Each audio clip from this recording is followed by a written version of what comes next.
Um respeitado cientista acredita que uma catástrofe oceânica ameaça a Terra. Uma liberação maciça de gás metano. Os prejuízos, com certeza, serão em escala nunca vista na Terra. Uma erupção de metano pode ter causado a maior extinção em massa da história da Terra.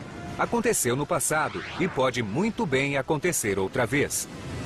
Não tenho a menor dúvida de que acontecerá outra vez. Tsunamis irão inundar cidades costeiras e raios irão incendiar nuvens de gás explosivo. Haverá enormes incêndios, explosões, o caos.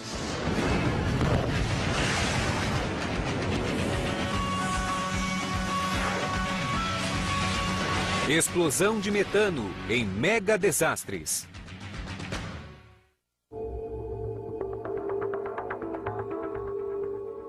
Ele é chamado de bolinha azul. É o planeta Terra, coberto por um fecundo manto de água.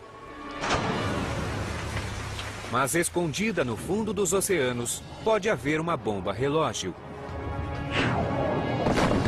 É um vasto reservatório de gás metano potencialmente perigoso. No fundo do mar, quantidades enormes de metano são mantidas misturadas à água ou congeladas em depósitos de gelo preso nos sedimentos. Normalmente, quando o metano sai do solo marinho, a maior parte das bolhas desaparece gradualmente, pois o metano se dissolve na água. Como o sal ou o açúcar, ao se dissolver, ele se torna invisível. Metano, o mais simples de todos os hidrocarbonetos, é o componente principal do gás natural. É um recurso, mas também um risco. Dissolvido em água, não queima, mas, liberado no ar, qualquer faísca pode fazê-lo explodir. Isso é o que pode acontecer quando o metano se incendeia. A fonte desta explosão em 1994 foi um duto de gás natural de 90 centímetros em Durham Woods, em Nova Jersey. Ela produziu um jato de 800 graus de temperatura e 183 metros de altura durante 2 horas e meia, até que os operários finalmente conseguiram deter o fluxo de gás. Parece espetacular, mas a quantidade de gás que causou isso é minúscula, comparada ao potencial explosivo do metano no oceano. O total de gás natural, que é essencialmente metano, liberado naquela bola de fogo, é cerca de 3 bilhões de vezes menor do que a quantidade que seria liberada em uma erupção oceânica de dimensões razoáveis. O Dr. Gregory Riskin leciona engenharia química na Universidade Northwestern. Ele desenvolveu uma teoria polêmica segundo a qual os oceanos podem e têm produzido erupções de metano em escala global. Tem acontecido periodicamente, sem falhas, nos últimos 500 milhões de anos. Eu não tenho a menor dúvida de que acontecerá outra vez. Riskin acredita que a pior erupção de metano na história da Terra ocorreu há 250 milhões de anos, no fim de um período que os geólogos chamam de Permiano. O metano, diz Riskin, foi responsável por uma extinção em massa, a maior de todos os tempos. O que é extinção em massa? Alguns dizem que é apenas quando muitas espécies se extinguem subitamente. Sim, mas não é só isso. Não apenas espécies, mas grupos, categorias inteiras. Na extinção em massa do Permiano, 95% de todas as espécies desapareceram da face da Terra. Hoje, esse evento é chamado de a Grande Morte e os cientistas continuam a debater sua causa. A extinção do Permiano tem intrigado os paleontólogos há 200 anos. No passado, pesquisadores teorizaram que a extinção foi causada por uma era do gelo, ou por uma mudança climática devida ao movimento dos continentes, ou talvez por um choque de asteroide, uma supernova próxima no espaço, ou por vastos fluxos de lava vulcânica na Sibéria. Mas o professor Riskin acredita que a extinção foi produzida por uma gigantesca erupção de metano e sua incrível força explosiva. A quantidade de energia que seria liberada na combustão e na explosão do metano em uma grande erupção seria cerca de 10 mil vezes maior que toda a reserva nuclear disponível neste momento.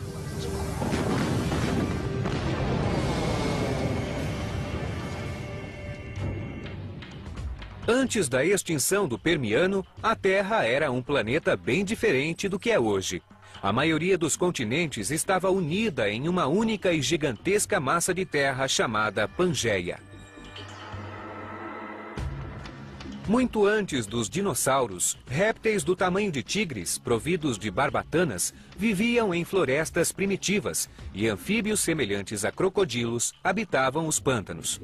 Um enorme oceano era povoado por peixes, corais e outras criaturas marinhas, espécies que desapareceriam entre o fim do período Permiano e o início do Triássico.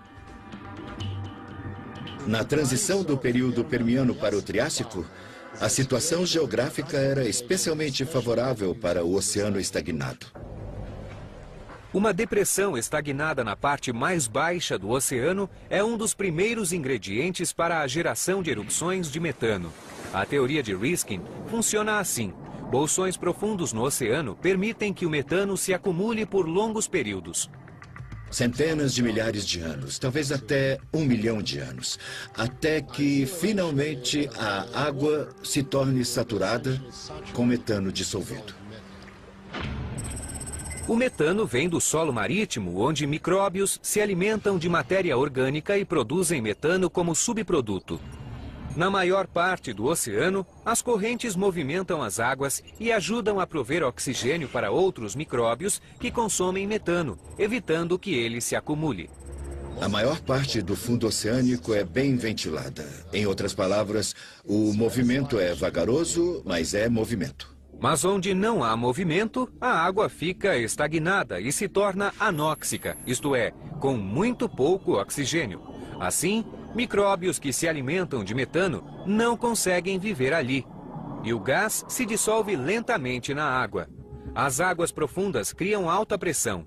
Quanto mais água sob pressão, mais gás ela pode manter. No Permiano, a pressão dos reservatórios estagnados nas profundezas pode ter criado as condições para a erupção do metano. A concentração, a quantidade de moléculas de metano em um dado volume de água pode ser 200 vezes maior perto do solo marítimo do que perto da superfície do oceano. No período Permiano, um reservatório de água saturada de metano pode ter chegado a um ponto de ruptura. Um terremoto, um deslizamento de terra no leito do mar ou o impacto de um meteoro pode ter sido o gatilho. E subitamente, como uma gigantesca garrafa de refrigerante sacudida, a parte mais profunda do oceano teria explodido em uma tempestade de bolhas de metano. A ameaça à vida começou abaixo da superfície do mar. As bolhas de metano empurraram para cima enormes volumes de água pobres de oxigênio, sufocando animais marinhos em larga escala. Então, o metano jorrou pelos ares em enormes fontes de água carregadas de gás, um processo violento que pode ter durado dias ou semanas. Mais leve que o ar, o metano normalmente se dispersaria no ar. Mas, no caos de uma erupção oceânica, as nuvens de gás e água permanecem junto à superfície da Terra. O metano expelido será misturado às gotas de água. E é muito relevante que seja mais pesado que o ar, pois cobrirá a Terra conforme ele se espalha. Um relâmpago pode ser o dispositivo de ignição desse material explosivo. E haverá incêndios imensos, explosões, será o caos. O choque das erupções do oceano também pode ter provocado tsunamis nas costas da Pangeia, afogando animais que viviam nos litorais. Teria demorado 5 milhões de anos para a Terra barrenta recuperar a diversidade de vida perdida durante a Grande Morte. A extinção em massa é um fato aceito, mas a noção de uma erupção de metano como causa é uma ideia radical com pouca aceitação na comunidade científica. Muito do ceticismo em relação à teoria de Riskin provém do fato de que ninguém testemunhou uma erupção de metano. Até recentemente, ninguém imaginava que algum tipo de gás tivesse o potencial de gerar tais erupções na água.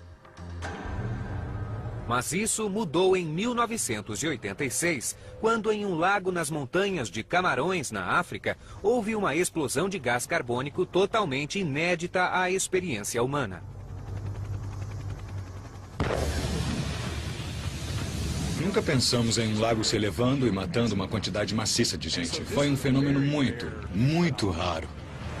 O conceito de gás explodindo na água, de repente, se tornou plausível. Se o gás pode criar um lago assassino, por que não o metano em um oceano assassino?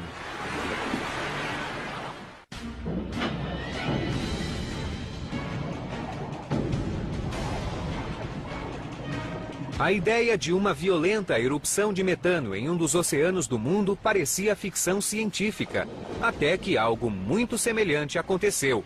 Foi no Lago Nyos, em Camarões, na África.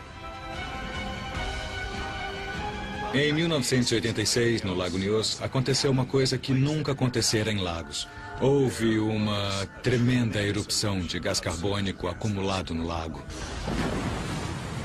Uma enorme fonte criada por 1.600.000 toneladas de dióxido de carbono irrompeu das águas do Lago Nyos.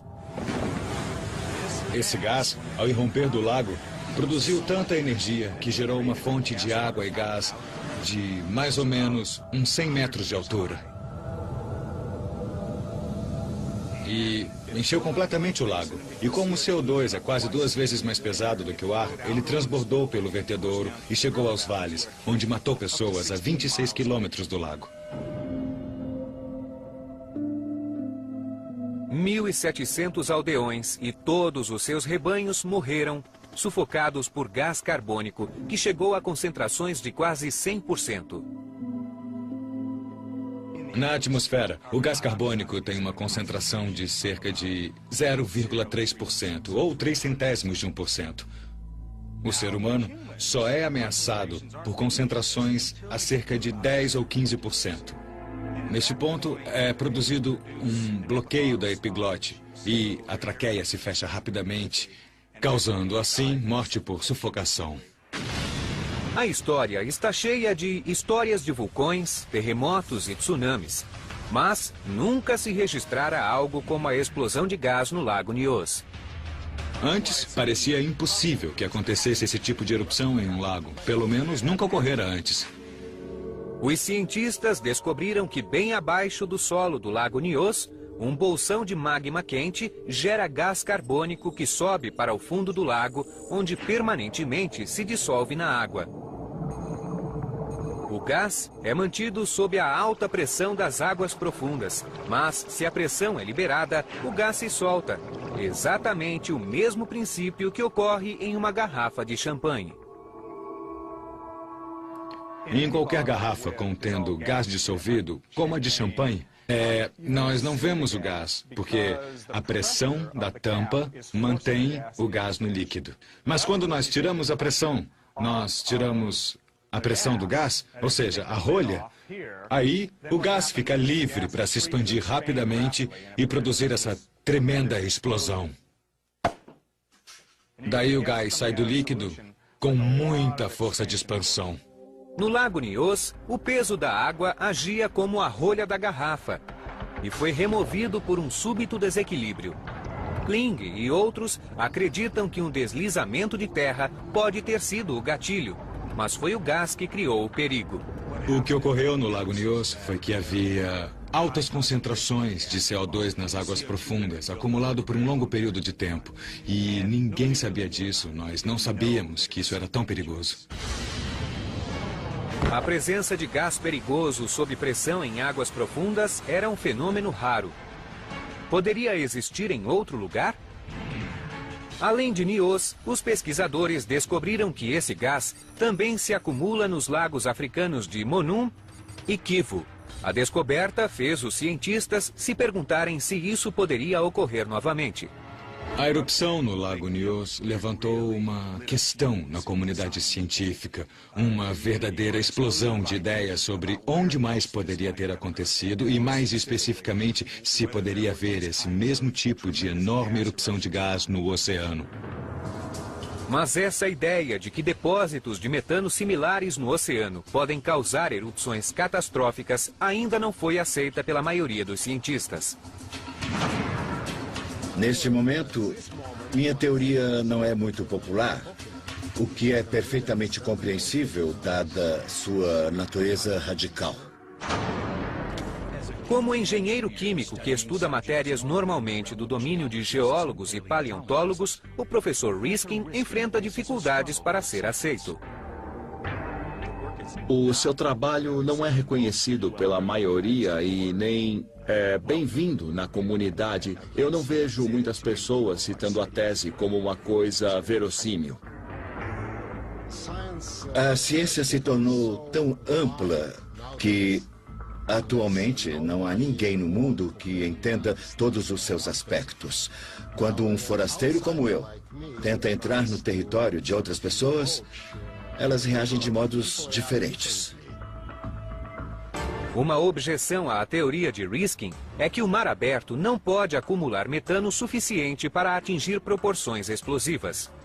Não é possível acumular muito metano na água porque em certo ponto ela se dispersa. Ele se solta antes de chegar nas águas profundas. Riskin acredita que a produção de metano no fundo do mar supera a dispersão nas águas paradas das profundezas. Mas outro problema é a necessidade de uma grande região oceânica estagnada o bastante que permita ao metano se acumular com o tempo. Muita gente pensa que os oceanos, ou pelo menos a maioria dos oceanos, nunca se estagnará a esse nível. Mas o professor Riskin tem convicção em sua tese. Tenho certeza quase absoluta de que existe uma região estagnada em algum lugar onde o metano está se acumulando neste momento. Mas não tenho ideia de onde poderia ser, simplesmente porque o fundo do mar é bem pouco conhecido. Outro motivo de discordância em relação à teoria de Riskin são as tempestades de fogo vindas de nuvens de metano que permanecem próximas à superfície, porque o metano geralmente se dispersa na atmosfera. No laboratório de hidrodinâmica da Universidade de Michigan, o professor George Kling demonstra os princípios básicos. Ele bombeia metano em bolhas de sabão que sobem rapidamente e incendeiam quando tocadas por uma chama. Mas essas bolhas sobem porque contêm metano puro. Metano puro é mais leve que o ar e por isso sobe. Já o CO2 é mais pesado que o ar e por isso afunda. Mas em uma erupção no oceano, o gás está misturado com microscópicas gotas de água. Os cientistas chamam de mistura de duas fases. O metano misturado com água se comporta de modo diferente do que quando está puro.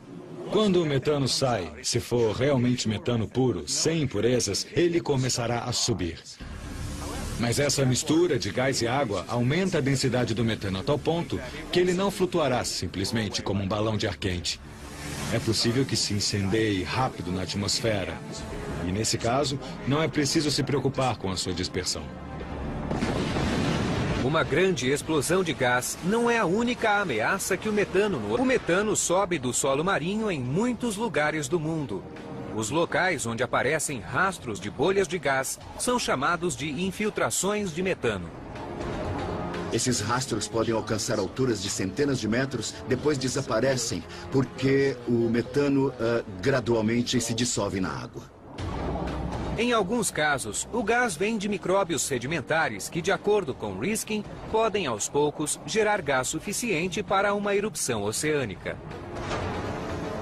Em outros casos, o metano vem de depósitos subterrâneos associado ao petróleo.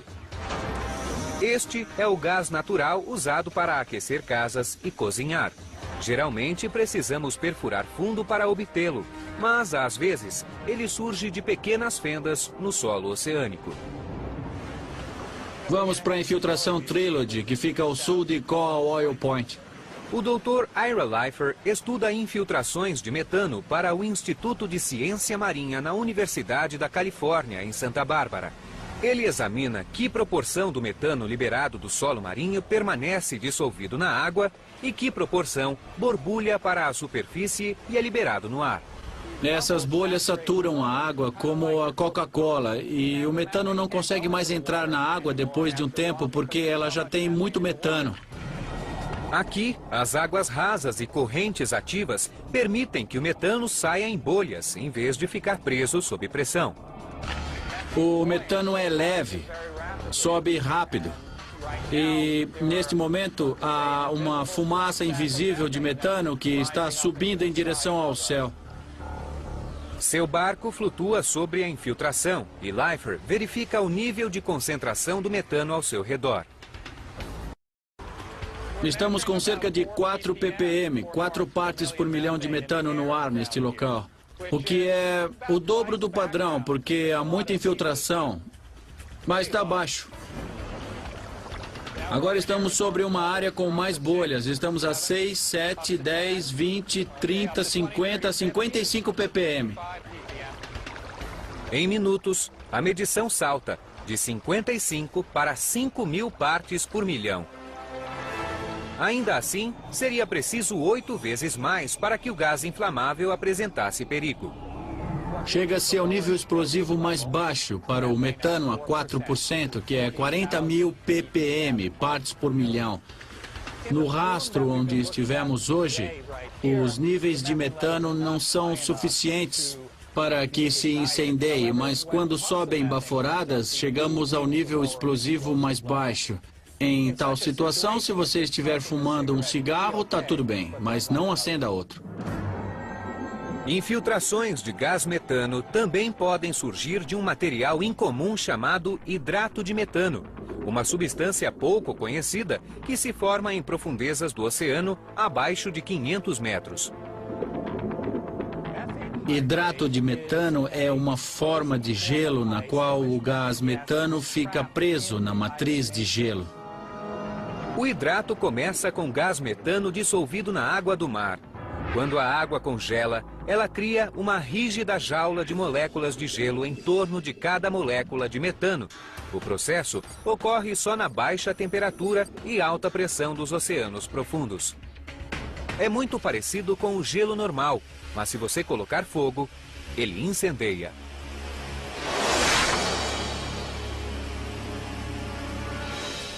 O hidrato poderá ser uma imensa fonte de gás natural no futuro.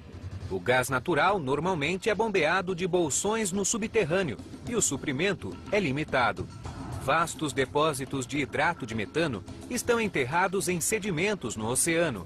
A quantidade de metano aprisionado em hidratos pode ser muito maior do que o volume conhecido no solo. Estima-se que o total de metano disponível no solo dos Estados Unidos dure 70 anos no ritmo de consumo atual. Se pudéssemos aproveitar todo o metano em hidratos nas águas continentais americanas, teríamos um suprimento para 3.000 anos. É uma vasta quantidade de metano, portanto, é de grande interesse. E também uma grande preocupação, pois nós precisamos ter cautela para que, na extração do metano, ele não seja liberado acidentalmente no meio ambiente, criando uma catástrofe maior do que a que tentamos evitar. A existência de hidrato de metano nos oceanos é outra razão para a impopularidade da teoria de Riskin junto a outros cientistas. E o motivo é este. 500 metros abaixo da superfície do mar, o metano se dissolve na água, mas não em concentrações suficientes para erupções de violentas fontes de gases, como reza a teoria. Mas abaixo do nível de 500 metros, algo acontece. O metano não mais se dissolve na água, mas se torna hidrato sólido. Para ocorrer uma erupção, o metano precisa estar dissolvido em água, como o gás carbônico na garrafa de champanhe. Se metano se torna hidrato, ele permanece preso em sua jaula de gelo e uma erupção pode ser impossível. Nós não conseguimos pôr metano demais na água antes que se transforme em hidrato à fase sólida. É muito difícil conceber a noção de supersaturação na água, porque nós não podemos fazer isso hoje, nem no laboratório e nem no oceano. Hidratos se formam na baixa temperatura e alta pressão das profundezas do mar, segundo as leis da termodinâmica. Mas o professor Riskin acredita que há outros aspectos. A termodinâmica é uma ciência muito ardilosa. Ela não nos diz quanto tempo pode levar para o metano dissolvido nas águas do oceano se transformar em hidrato de metano. Segundo alguns cálculos, levaria mais tempo do que a idade da Terra. Embora hidratos flutuem como gelo comum, eles geralmente permanecem no fundo do mar, presos em sedimentos do solo marinho, onde encerram grande parte do metano dos oceanos. Mas um terremoto ou um deslizamento no solo marinho poderia liberá-los. Se isso acontecer, o metano pode se soltar em quantidades maciças. Se ele não for mantido sob alta pressão e baixa temperatura, pode virar um gás potencialmente explosivo. O gás que sai de hidratos de metano pode ter essa aparência. A jaula molecular de gelo se quebra, liberando gás metano puro na água. Se muito hidrato de metano se soltar de seus sedimentos, o gás pode sair em quantidades perigosas. Se uma grande quantidade for liberada e se dissociar a uns 500 metros, então essa parte da água que contém muito gás poderia jorrar de alguma forma, como no processo de erupção do lago. Mesmo que o processo não seja uma série de fontes violentas, como no Lago Nyos ou na erupção oceânica de Riskin, grandes volumes de metano subitamente liberados na atmosfera apresentam outra ameaça. Uma catastrófica liberação de metano dos hidratos poderia levar o aquecimento global ao esgotamento. É um gás de efeito estufa muito potente, é 25 vezes mais potente do que o gás carbônico, molécula por molécula. Como gás de efeito estufa, o metano pode fazer a temperatura subir em escala mundial. Há evidências de que o metano pode ter causado a pior onda de calor na história da Terra. Foi um calor extremo e global. Não foi a extinção em massa há 250 milhões de anos. Foi muito mais recente. Há 55 milhões de anos, uma liberação maciça de metano fez subir a temperatura da Terra. A súbita mudança no clima provocou uma reviravolta na evolução e criou as condições para o surgimento da humanidade. Em 2001, cientistas da NASA usaram simulações de computador do passado remoto da Terra para observar o papel do metano como gás de efeito estufa na mudança do clima pré-histórico. Elas sugeriram que o movimento das placas tectônicas da Terra causou uma liberação em grande escala de metano do solo marinho. Diferente do desastre que pode ter causado a extinção em massa do período Permiano há 250 milhões de anos, o metano teria sido liberado ao longo de centenas ou alguns milhares de anos e elevado drasticamente às temperaturas globais. Aconteceu 10 milhões de anos após o desaparecimento dos dinossauros no fim do período Paleoceno e início do Eoceno. Foi um tempo de repentina mudança climática conhecida como Paleoceno-Eoceno Termal Máximo, ou PETM. O PETM é um período de aquecimento extremo e global que ocorreu há 55 milhões de anos, quando a Terra aqueceu cerca de 5,6 graus centígrados em um período de apenas 10 mil anos. Geologicamente, isso é muito rápido. O metano que provocou o aumento de temperatura desapareceu há muito tempo, mas os cientistas acreditam que ele estava presente, pois deixou evidências na forma de carbono. Além de 4 átomos de hidrogênio, cada molécula de metano tem no centro um único átomo de carbono. No metano, o átomo central é de carbono 12, que os cientistas chamam de carbono leve. Mas esse elemento tem outra forma estável que se chama carbono 13, conhecido como carbono pesado. Quando paleontólogos examinaram sedimentos antigos do PETM, encontraram muito mais carbono leve do que o meio ambiente contém normalmente. Eles suspeitam que essa grande presença veio do metano. O metano tem despertado muito interesse porque contém carbono muito leve e quando os sedimentos são analisados, encontra-se esse sinal de carbono leve. A interpretação mais simples é de que uma enorme quantidade de carbono enriquecido, como o carbono 12, entrou no oceano e na atmosfera. A explicação é que seja de metano proveniente do fundo do mar, esse grande reservatório de carbono sensível a mudanças de pressão e de temperatura. O grande reservatório de metano estava aprisionado nos hidratos de metano congelados e enterrados no solo marinho, como estão hoje. O que aconteceu para liberá-los, não se sabe. O mundo era assim na transição da época Paleocena para a Eocena. Os continentes parecem familiares, mas as placas tectônicas estavam se movendo. A Índia, por exemplo, estava no processo de colidir com a Ásia para formar as montanhas do Himalaia. O solo oceânico foi levantado por esses movimentos, e os cientistas da NASA sugerem que isso pode ter agitado os hidratos, liberando o metano como gás. Às vezes, essas ocorrências provocam ou elevações em grandes áreas ou, sobretudo, mudanças na circulação do oceano e... os dois eventos aqueceriam e desestabilizariam o metano no solo marinho.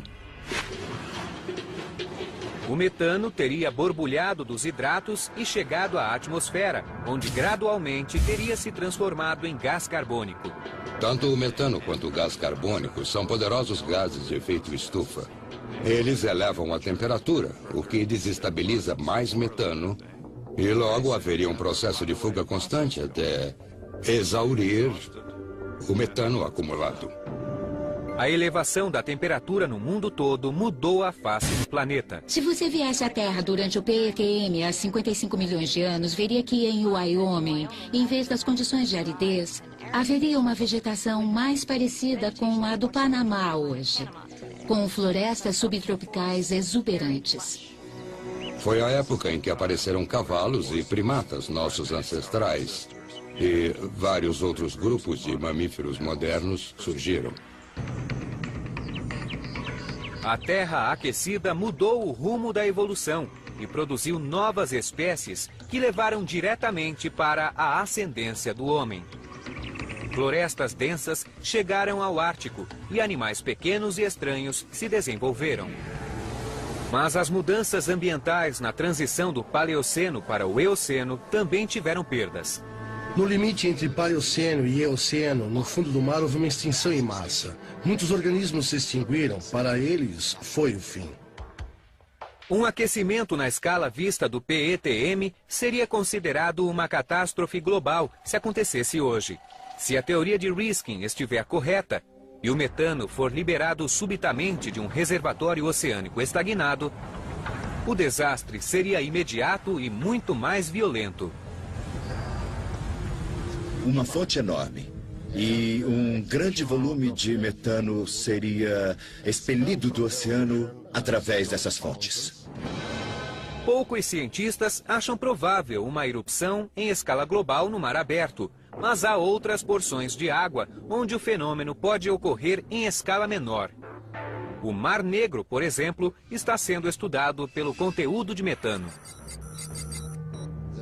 O Mar Negro é essencialmente um reservatório estagnado. Como ele está acumulando metano neste exato momento, é fácil inferir que ele tem feito isso ao longo de muito tempo. E talvez, digamos, há centenas de milhares de anos. Alguns cientistas acreditam que um dilúvio há 7.000 anos no Mar Negro deu origem ao conto bíblico da Arca de Noé. O professor Riskin descreve a noite em que descobriu um paralelo com sua teoria do metano no livro do Gênesis. Voltei para casa e encontrei o trecho Gênesis capítulo 7, versículo 11. E li a frase: naquele dia, romperam-se todas as fontes do grande abismo. Eu fiquei impressionado, pois é exatamente a figura que eu tenho da erupção de metano. As concentrações de metano no Mar Negro, atualmente, não são suficientes para provocar uma erupção iminente. Mais provável, segundo o professor Riskin, seria uma erupção em escala similar, em uma área do tamanho da Califórnia. Mas aconteceria em mar aberto, onde as águas são 2 vezes mais profundas do que o Mar Negro. Isso significa que a água sob pressão mais alta poderia acumular mais metano e poderia provocar um desastre global.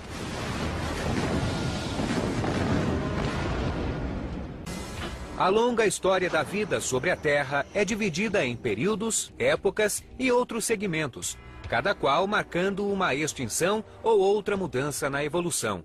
A menor das divisões é a idade geológica. A divisão entre cada idade é um alvo para a teoria da erupção de metano de Riskin.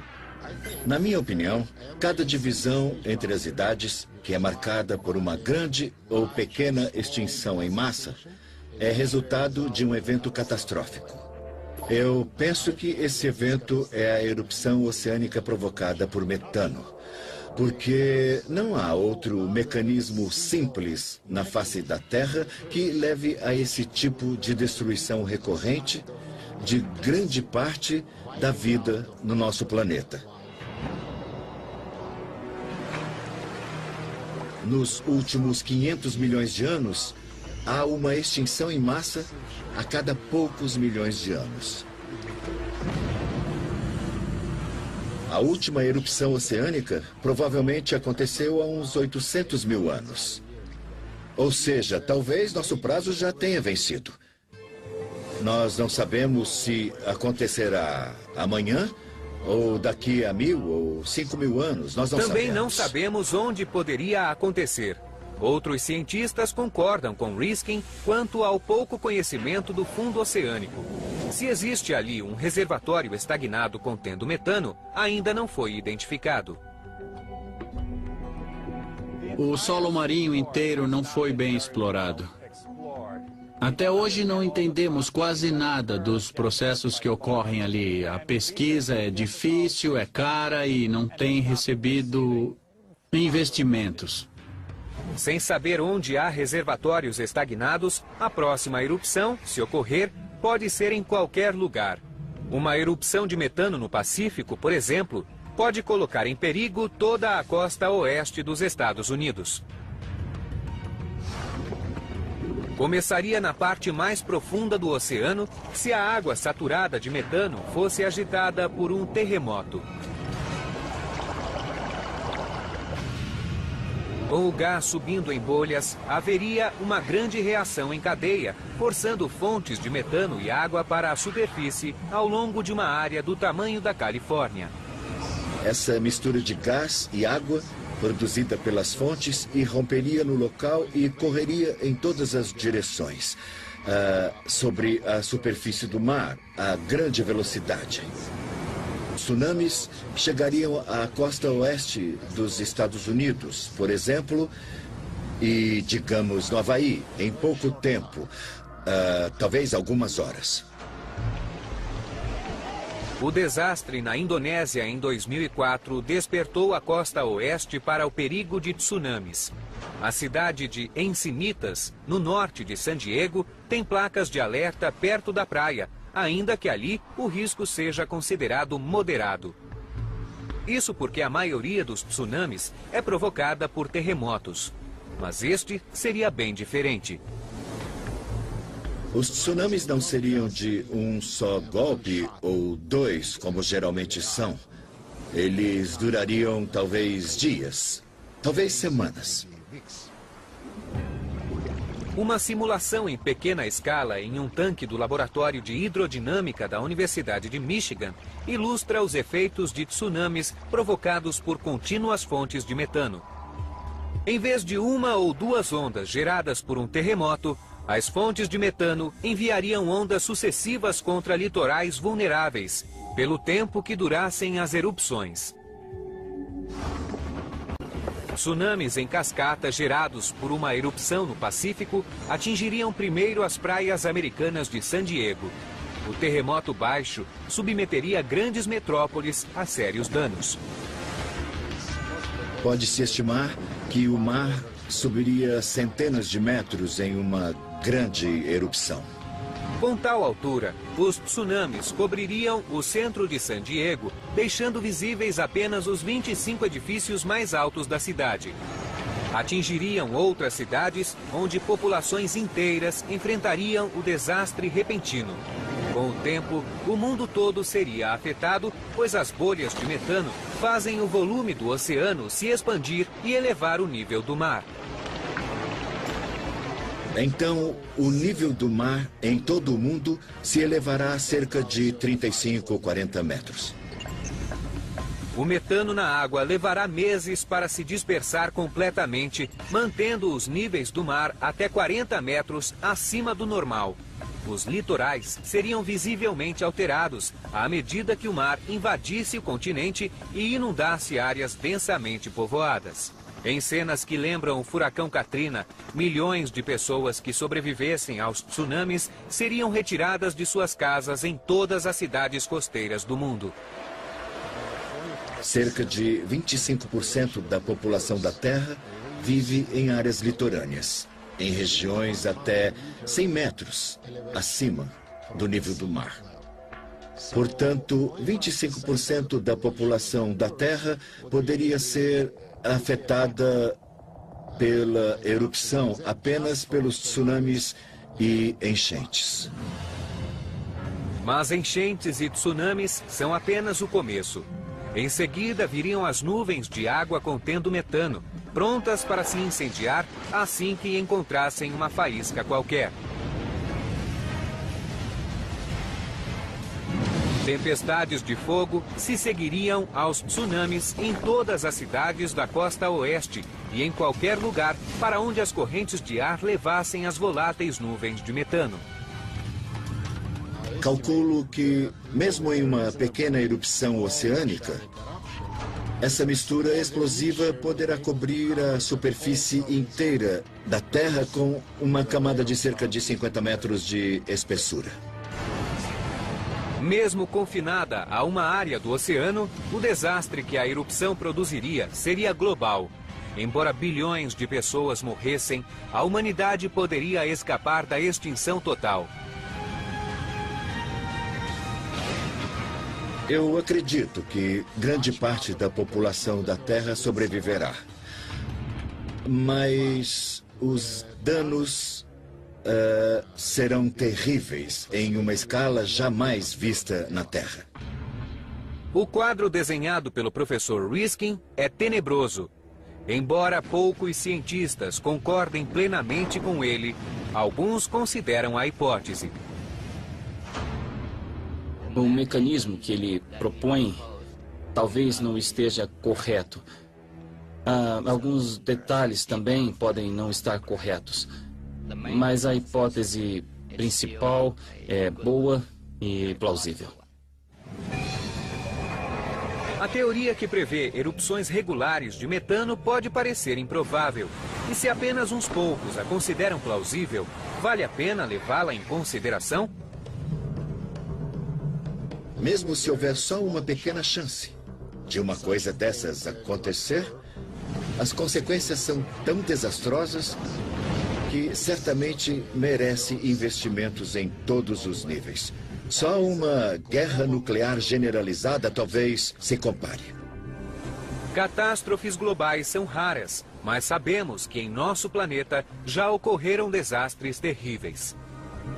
Com essa motivação, cientistas no mundo todo continuarão a procurar pistas para entender por que elas aconteceram, esperando aprender como poderemos sobreviver às catástrofes do futuro.